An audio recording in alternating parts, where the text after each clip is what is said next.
14. Explanation.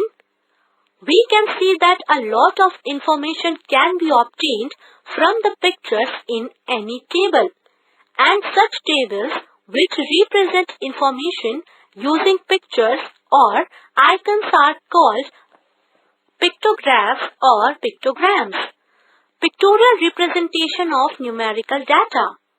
Example 1. During a survey, the numbers of students living in different types of houses were listed as shown below. Type of house: bungalow, apartment, row house. Number of students: 428.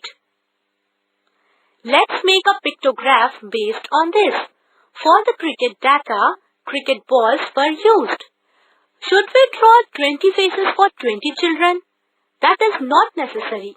It is easier to use an appropriate scale for the numbers in the information or data. For example, here all three numbers in the given data are divisible by 4.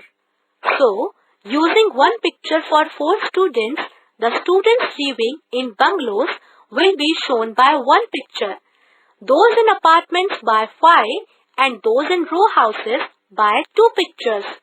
After drawing the pictures, our pictograph will look like this. Type of house: bungalow, apartment, row house. Number of student. Scale: one picture equals to 4 students.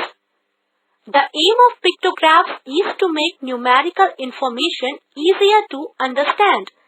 Note that all the numbers given here are also divisible by 2.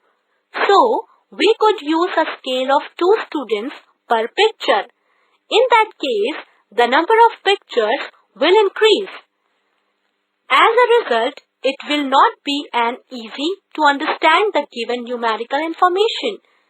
To make a pictograph, we must study the numerical information given, find out the factors of all the numbers to be represented, choose an appropriate scale, choose an appropriate symbol, make the right columns for the pictograph.